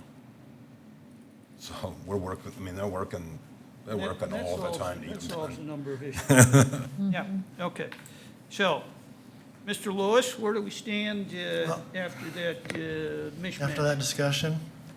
Well, I mean, if we're not too concerned about the 3 lanes versus 5 issues, then we can pretty much leave the ranking the way it is, although I still would like to stick in those F intersections at the end of our top 20, like 16 to 20. All right, because we have To get 4. them up there in consideration for some further study. Mr. Commissioner, Yes, or Mr. Lewis, or Mr. Hopkins, 17, 18, and 19, or 20, they're 21, 22, and 23. I'm not sure why those are ranked so high. I think they could be bumped down, which would help move those intersections up. Those level of service were still acceptable. I ranked them so that those 3 I just named would have been 17, 18, and 19. And so if we move those intersections up into those areas, that would fit what Commissioner Lewis is saying. I think the only comment on the ones above that is I would have liked Locust Grove, Amity to Victory to be a little higher up towards our number 1 priority. But I had 16, 17, 18, and 19 dropping down. And I'd be fine I just moved everything up, so I'd be fine moving those intersections into that corridor. Mr. Chair, Mr. Hopkins, if I can just track with you, are you using Mr. Lewis's numbers or the No, I'm using my own numbers. 19, the 19 when you're referring to those intersections? So Yeah, I took out the ones that were crossed out. So 17 doesn't exist. That's what's kind of having So I a tough took time. everything that's crossed out. So the ones be 21, 22, and 23 on the 2019 priority list. And dropping those down. And then moving, but I don't end up at, like you have 20 at number 16. Mine doesn't, my list doesn't. So number 20 on the 2019 would be 16 in my list. And then 17 would be the 10 Mile Road and Victory Road on mine, and Meridian Road, McMillan Road in Chinden, and then US 2026 and Meridian Road. So having said that, I would be fine bumping them down and moving those intersections into those 3 spots I had. That makes sense. Am I confusing you, Caleb? So can you see on the screen, you said 10 Mile, Victory, 16, Meridian Road? Actually, that would be number 17, sorry. 17, So and then- 24 would be 17, 25 would be 18, and 27 would be 19. There's one off there. Okay, thank you.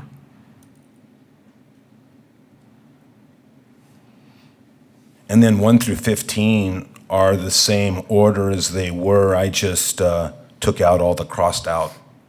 Yeah. Yeah, and then we could move Mr. Lewis's, at least these 2 or 3. I wasn't quite sure. It seems like Eagle Fairview was a, Now Eagle Overland is an ACHD intersection, isn't it? Yes. So we could at least move those top 2 and maybe leave the Eagle Franklin and leave the Eagle Fairview because they're state messes.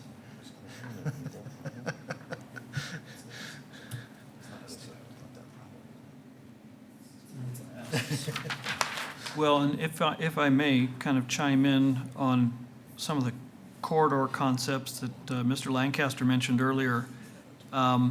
If we look at the original numbering on the list, Project 14 is Linder Road, Cherry Lane to Ustick. And then number 18 is Ustick Road, 10 Mile to Linder. Right now, this year, the 10-mile corridor is pretty much being completed. The remaining sections of that are being widened, connecting all the way from I-84 to Highway 2026. Ustick, well, let's see, and then Cherry Lane and Franklin are both fully widened out, 5-lane sections extending west from, all the way to 10 Mile Road. But Ustick is not, and with all the construction on 2026 over the next couple of years, a useful, well, and maybe it's, I guess it's kind of too late maybe to talk about this, but the truth is, Ustick then next down, once it gets to Linder Road and is back to a 2-lane, country road all the way to 10 Mile and beyond. That one I'd like to see, that's number 18, I'd like to see that one moved up into the top 10. Because that one frankly strikes me as a major corridor that just kind of comes to a grinding halt at its westward portion. Well, Caleb, if you that is- took out the ones that have crossed out and renumbered them based on that, those would be all higher. Yep. I'm not Right. seeing that right. So even still though, because we've got 1, 2, 3, we've got 4 projects. So the revised numbering would put Ustick Road 10 Mile to Linder as, number 14? Yep. And I think it really needs a higher priority than that. And then the Linder Road corridor, again, its weak link is that section from Ustick to Cherry Lane. The rest of it has been improved, and currently the portion from Cherry Lane to Franklin is, currently being improved. So that last section there between Ustick and Cherry Lane is again, the weak link there, and it desperately needs improvement. In general, in Meridian, we've got, huge traffic demand for the east-west movement and huge kind of systemic deficiency in north-south connectivity. That's kind of just sort of the way the ball bounces with the freeway cutting through and with the Boise River. North-south connections in Treasure Valley are a problem throughout most parts of the valley. that's one reason why, I think Linder Road needs additional attention, since it is, as you mentioned, it's a corridor that goes across the river. Anyway, I'd like to see those two moved up. Not that we have to be too practical with this, really. I mean, we don't care how much it costs necessarily, but there's a similar issue on Linder Road as sections of Locust Grove, and I just zoomed into the main one. Right. You have a whole bunch of duplexes and other homes that actually back out and front on Linder Road. So widening that section of Linder Road, I know it's going to be ACHD's kind of said, I don't want to look at that because, oh my goodness, what do you do with all these, but it's never going to get cheaper. No, I And just it's want gotta be everyone to understand. I think that's why is the only mile and a half that, because you're looking at almost, a big cost. Yep. No, I completely agree. I completely understand what you're saying. I drive through there and I look at that and I think Yeah. this is going to cost a bundle. Why was it ever allowed to be developed this way? I don't know. That was the Meridian City Planning and Zoning in 1975. See, or we didn't exist then, so we that know. allowed that. So, So that's numbers 14 and 18, they move up in the top 10 essentially, right? right, I think they belong there, given the additional connections that we've made. We kind of shoot ourselves in the foot if we go to all this expense to fix 10 Mile and to fix U-Stick, except for these couple little bits here that just kind of bottle up everything else. I agree. I think those are good suggestions. Yeah, This goes back to that corridor prioritization. I can get behind that. Reviewing the bidding here, Mr. Lewis. So, old 5 becomes 3. Old 6 becomes 4. Old 7 is 5. Okay, Old 9 is Oh, 6. 9 is 6. Old 10 is 7. 7. 7. Now, if we go with Mr. McKinney then, you're saying old 14 becomes 8? I think, Or maybe 18 becomes 8. yeah, 18 becomes a 9 actually. If we're in the top 10, okay, 9 and 10, right? Now, we're at 7. Okay. Well, we're at 8, aren't we? Well, we're finding 8, but we've designated 10 as 7. Okay. And so then we're looking to redesignate 1 as 8. So if you put number 11 as number 8, where Caleb's cross is right there, up one, up right there, that would be 8. And then number 18 would be 9. And number 14 would be 10. Is that what we're? I think that's That's kind of where we're looking. And then you've split up what used to be, or what McMillan. we started with 11 and 12, which were Right. McMillan corridor projects. Yeah. Split them up. Yeah. So maybe you make the two that Commissioner McKinney has been talking about. Would you be okay with either 8, Drop 'em. 9, or 10 and 11? How about that?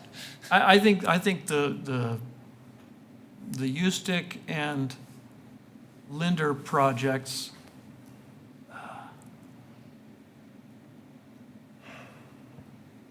I think your current number 7 too also needs to maybe marry up to the current number 20. Or, yeah, your current number 7 needs to marry up to the future 20, yeah. Those two Somehow. If you drop Victory Road, then, which is the Locust Grove Eagles section, as long as you keep it in the top 15, but marry up that with the Victory Road, Meridian, to Locust Grove, because those are both level of service F, both those sections. I mean, somehow kind of lump them together, kind of like what you've done with McMillan. Does that mean movement? well, and truthfully, those McMillan Road projects, the current, look at the description there, widening to 3 lanes. That comes back to the discussion we had a few minutes ago. What do you get by going to 3 lanes beyond what you have now? And the truth is, there's a lot of development going on along McMillan in those segments, and the developers are all required to add in some turning lanes and to widen it in front of their developments. So it strikes me that U-Stick being a 5-lane corridor that's already in place, I would put the Linder and the U-Stick projects ahead of the McMillan projects. I'd agree with that. I can go with that. that. I'm with that. All right, so we've So worked put through number old 18. 11 as 8, so what's our new 9, Mr. McKinney? Well, which one is 8? 8 is number 18 right Oh, now. okay. It's in the green. And so the 9, okay, so yeah, that works. So 18 becomes 8, 14 18 becomes becomes- 9. 14 becomes 9. Okay, And then the question is, do we bump those two McMillan Road projects to 10 and 11, or do we put something else ahead of them? I like You that put low. those two there that Caleb's highlighting up higher than Yeah. those McMillan projects. So make those 10 and 11? Yeah. okay, so what old numbers are we working with to new numbers? He's I've got the new numbers in the far left-hand column, at least draft. It's a working draft, but I'm trying to. No, it's If you guys good. see me type something that doesn't sound right, let me know. It looks good. Something else to keep in mind is from 10 to 15, they get 1 point each. Yeah. It's like 10 points, and it goes down to 1, and then 1 holds until you get to number 15 on the list, and then there's 0 points after number 15. So shall we put the McMillan roads now at 12 and 13? Yeah, I think so. Just, you had these other intersections. I just want to bring some of those intersections back into the conversation. But they don't have to be there. I'm just, I mean, you can take the numbering off of the bottom two. I'm okay with not ranking those two. State project. Yeah. And then, So 12, 13 on the 10-mile road and Cherry Lane intersection and Eagle Road and Overland. Is that Eagle Road and Overland intersection it's an easy- that bad? well, it's an F right now. Well, I know, but it's the problem I see on Eagle Road is getting down to Overland Road. It kind of clears out when it gets down there, but getting down there takes you forever. I'm not sure why it's an F, but all of the, Yeah, I just never see it that all the bad. roads that come out of it are green, so that's kind of strange.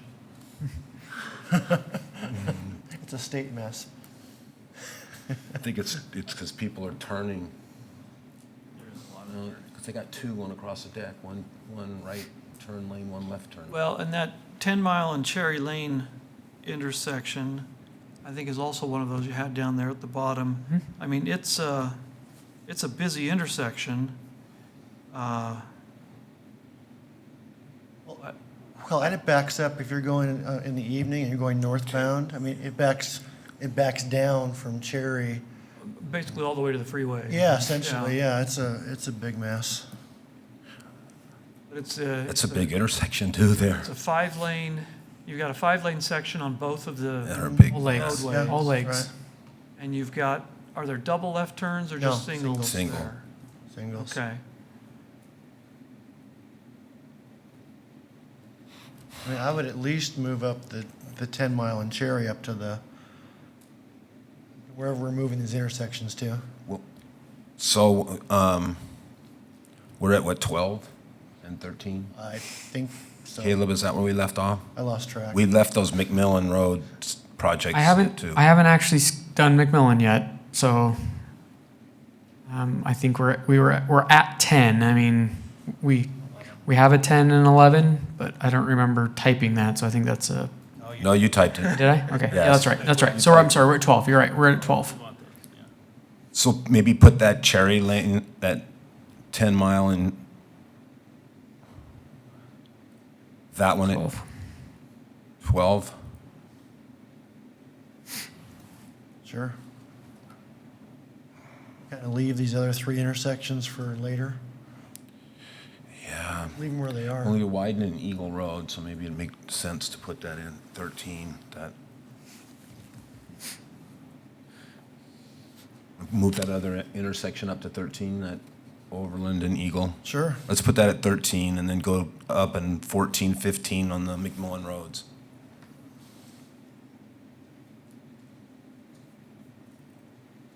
So that's 14 and 15. Yep. So now that we're at 15, I was looking at the new projects, and there's 2 green blocks, which I don't understand, Caleb. Yeah. Are So those, maybe a little context there is appropriate. how does those get prioritized when they're new?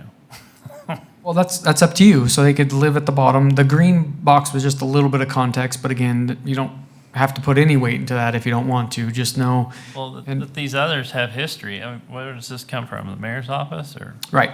Oh. So, and some of, for the U-Stick, that Black Cat to 10 Mile was largely because of Owyhee High School and getting prepared to have, I don't know if it's so much the roadway widening as it is the sidewalks that come along with the roadway widening, but not a huge conversation about that with the mayor's office, just that either McMillan or U-Stick should be fully improved as a corridor. I mean, that's how they were looking at it, was a corridor basically in North Meridian that parallels Chinden, generally getting to the high school. The Victory, Linder to Meridian, I'm trying to remember. That crooked section along the canal. Yeah, And then also on that list is Amity Eagle to Cloverdale. That's basically the South Wise entrance. Yeah, I don't remember exactly why Victory. But yes, that's the segment where the Reidenbach kind of does the loop-de-loop right as you get the State Highway 69. I don't have levels. So I don't know if handy, any of these You don't have to- vault ahead to being on deck after item 15, but That's fine. Just That's didn't what want I you to be maybe. I mean, it's thought got this to was a receive good council's time to blessing, but they may show up higher. I don't think any of those are top 15 projects, but they No, may I didn't either, show up but in the 20s or something. 20s or 30s to get them maybe further along than some of these are in the 40s, but just because they're hot. Yeah. So that's, I guess, this is where I wanted to step in, was on these new projects, how far do they move up? And I don't know if that's what we want to talk about now or just keep going item by item after item 15. What do the other commissioners think? So we've got 1 through 15 designated. Well, a U-Stick and Victory, we're part of the corridor we're talking about, right? So why don't we stick these two green ones as 15 and 16? Really? Or is that too high? 16, 17. We got some level of service Fs out there They're we're still- ignoring. They're still green. Okay, well, okay, then Well, maybe just because the mayor says so, 19, we 20? can decide. Sure. I mean, obviously, they've got some visibility from the council, so we'll let them decide, but like you said, 1 through 15 gets the point total. correct. Everything after 15 is for show. Yeah, that's where these are. Well, and- They're not going to make the, Let me just add one comment. When we're talking about the effect of the new Owyhee High School, that high school connects off of McMillan, not off of U-Stick. So if we're talking about, Both, actually. It goes both north and south, doesn't it? isn't it north of McMillan? It's actually north of U-Stick. Oh, is it? Okay, Yeah. I was thinking it was north of McMillan. Okay. They'll put in a mid-mile roadway that will I think go between McMillan and U-Stick. Okay. up's probably a good idea, because it's part of the corridor, we're working on U-Stick corridor. That, oh, maybe I it's think that has some value, we're working on the U-Stick corridor, at least move it up somewhat. High school's going right here. Other than there's a lot of level of service Fs out there that we're ignoring. Well, don't worry too much. We'll move those McMillan projects back up next year, so. And that's my only caution, I guess I would have is, we say the top 15, but we're going to do, ACG is going to construct 2 or 3 of those, so those automatically the next year, by default, sort of run into your top 15. So think that through a little bit. I mean, let's spend some time on 16 through 25, because those are your next ones to really get serious play, so. So if we're looking at the clock, we got in 5 minutes. If we extend beyond 5:30, seems to be a point. Maybe this is a break point still to take up Mr. Leclerc's point. But do we want to final off our top 20 and then take up Mr. McClare's point? Or do you want to push on and to get into the community projects, or is this a convenient break? I think we should definitely hold off till next month on the community programs, because that'll go quick compared to all the stuff we've done today. Okay. So in 5 minutes, we've got our top 20 finalized? No, we only got 15, don't we? You got a 17 in there. I see. 15, do we have a 16? We might need to find a You got two 17s 16. now. Is there two 18s. 17s? Here, let me sort this and see what that looks like. Oh, no. Screw everything up. You know what I'm talking about when you sort a spreadsheet. Yeah. All right, so count them then. All right, these are freaking out. Oh, God, yeah. Undo. You gotta find a 16. 17 Caleb. here and a 17 below. So yeah, we do have two 17s. It looks like 10 Mile Victory intersection. And you don't have a 16 Victory, yet. Locust, right, so one of those needs to be 16. Or something else, but we have two 17s currently. Mr. Well, McKinney? let's see, Drury what's Road, the Locust level of Grove service roundabout. of those two intersections? Why do we 10 Mile and roundabout? Victory. 10 Mile and Victory looks like a D. No, it's an E. And then the other one is Put the roundabout at 16. Victory and Locust Grove. Roundabout's coming. 16, there you go. All right, now we have an 18 up there, Caleb. I would, well, okay. Believe we had an 18. Looks like 10 Mile and I Victory think is some of those, yeah, there's 18. There's Do we have two 18. 19s? We got two 19 19s. and 20. A 19 here and a 18 here. So looking at the map, it looks to me like 10 Mile and Victory has a greater need. Locust Grove, 10 Mile. Locust. So if I can propose a little bit of cleanup here. So on old number 26, 27, 28, I think those should all be just deleted off because the comments say they're either being built or they're done being built. So those three, I don't think need to be on the list anymore at all. So that'll Looks like take you off have number, 26 already crossed out, but 27 and 28 can go too for the same reason. That's true, it can. yeah. Yeah, So that'll take off that 19. they're scheduled 2020, 2021. Yeah, so Now, does that get us 20? You gotta reassign 19, do you not?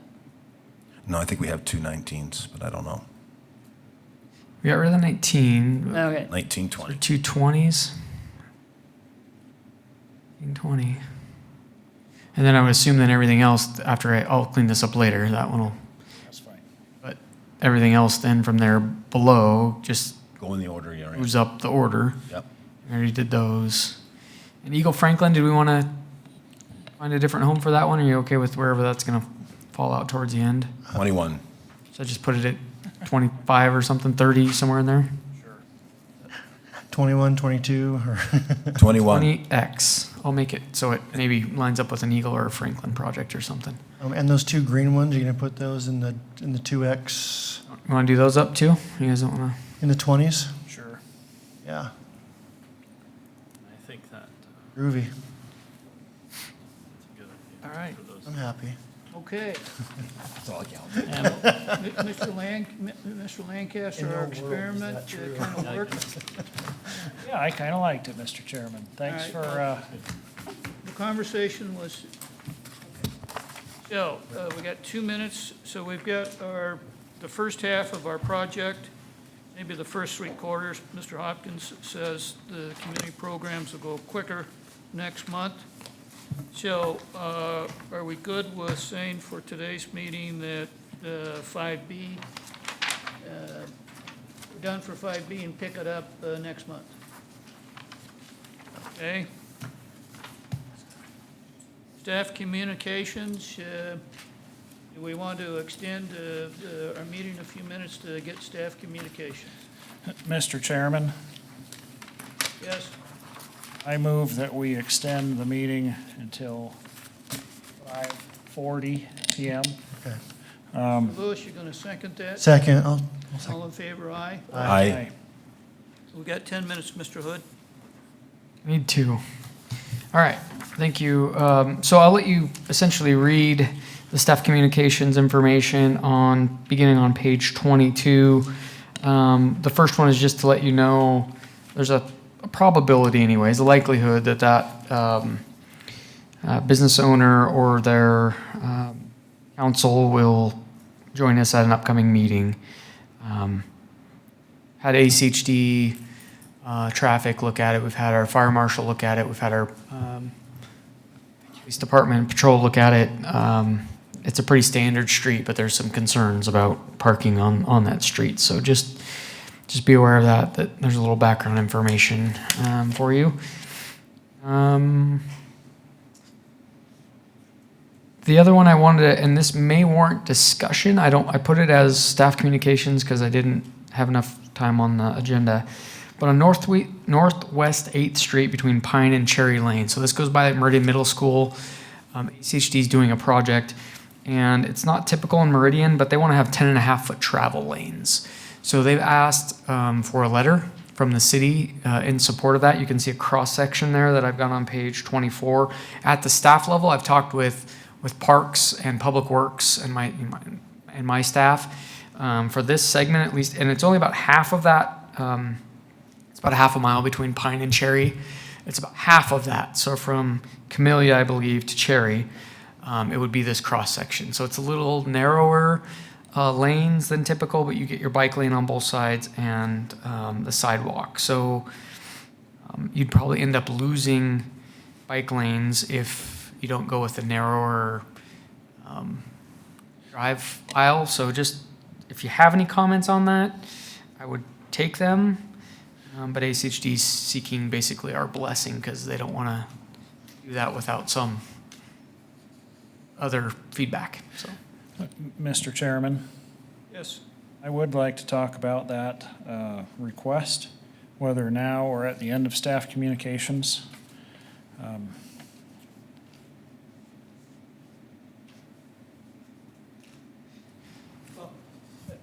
I was reading the note.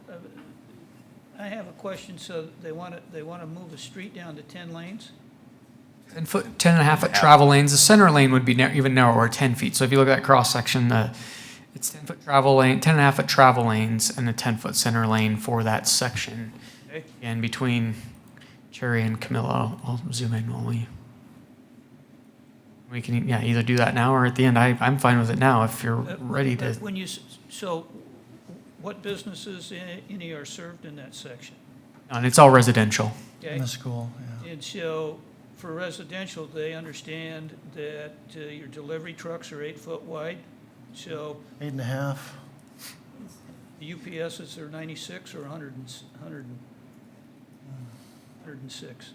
I'm not sure about them. But at least 8 foot. No, all I'm saying there is understand that in any delivery trucks are going to be, you have a foot clearance on either one, or a foot and change on either side. I should clarify, there may actually, I think there's some multifamily in here. There may be a business, like a professional office or Window something in tinting here. business, I know that. Yeah, I think there is maybe a Can I ask a clarifying question, though? Are we simply talking about restriping the existing road, or are we talking about widening the? correct. Yes, Just restriping it. the overall cross right-of-way is not changing. So, it's more than striping, though. So they are going to be doing some reconstruction in there. I believe there's a, maybe even a capital maintenance project. I can't remember actually. Yeah, it's federal aid capital maintenance. So they're going to be redoing the asphalt. I think the curbs are going to stay the same. I don't think they're doing, now, some of the ramps may need to be upgraded, but essentially your sidewalk and all that's going to remain. It's not just striping. Mr. Chairman, Yes, Mr. Lancaster. so I would like to suggest that we not provide a letter of support. In fact, I would prefer that we have a letter stating that we don't like this idea, but at the very least, I would say not a letter of support.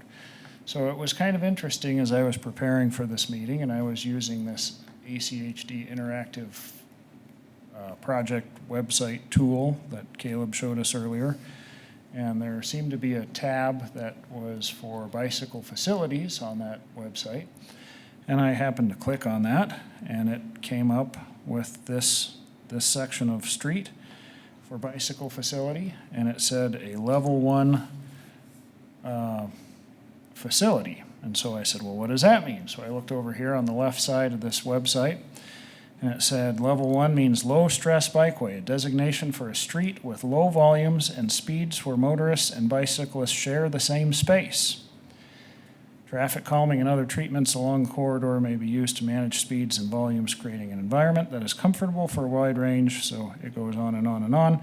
But it's interesting how their plan and what is being proposed here seem to vary. So level 1 was motorists and bicyclists share the same space. So what's currently there are some narrow shoulders that I suppose could be construed as a narrow bike lane, but the plan and the proposal don't seem to match. So I've stated before my dislike for lanes, for narrow vehicle travel lanes, and so for two reasons, I would like to express a lack or a not support for this idea. So one, it being it's not matching ACHD's plan, and two, general dislike for narrower lanes. So, Mr. Lancaster? yeah. If I read back through this proposal, it would go from currently, somebody correct me, currently they're 10-foot lanes and they would go to 10.5-foot lanes. No, that's not how I understood it, Mr. Chairman. So it sounds like there was a previous proposal for 10-foot lanes, but when I use Google Earth and measure what's there, it seems like there are 11 to 12-foot lanes existing. So this would be a change to narrow vehicle travel lanes, widen bicycle lanes for a facility that seems to be categorized differently in ACHD's own plan. Mr. Chair, Yes? just so I can clarify, and I'm, new, so I'm still trying to learn everything about transportation, but is the rationale from ACHD that this change is needed to provide a safe route for children to get to their middle school? If we could clarify that, I guess with Caleb or staff, the rationale of why Or they is need it it? simply as repainting the lines so the modality of transportation understands what lane, no pun intended, they should be in?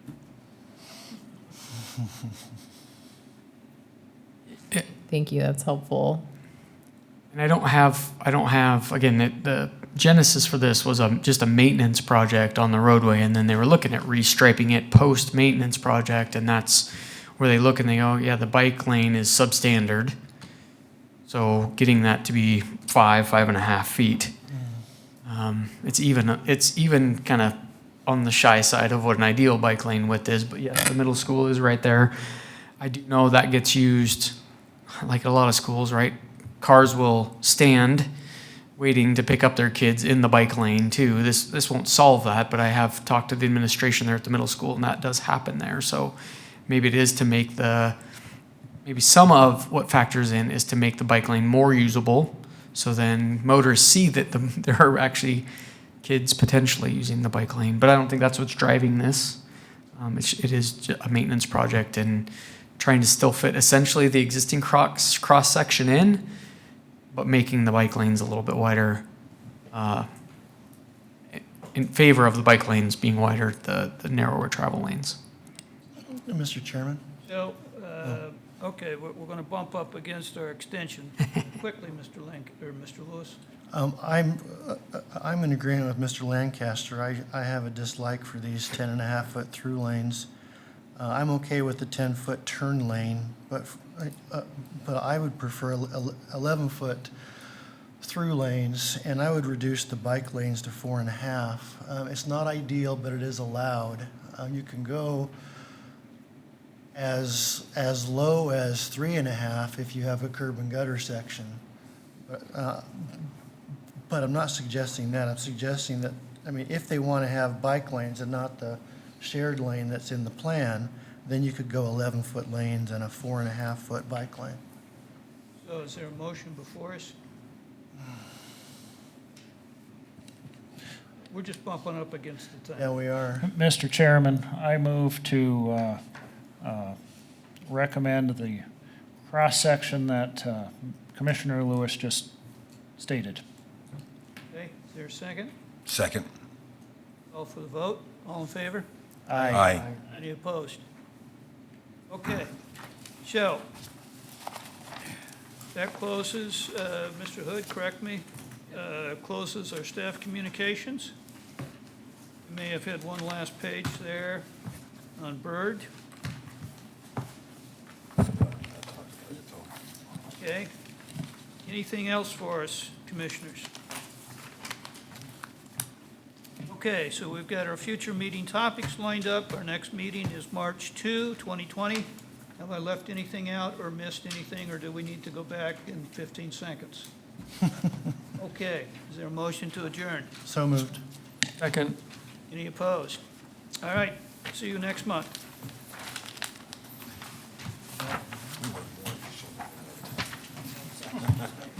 And it is how the sausage is made.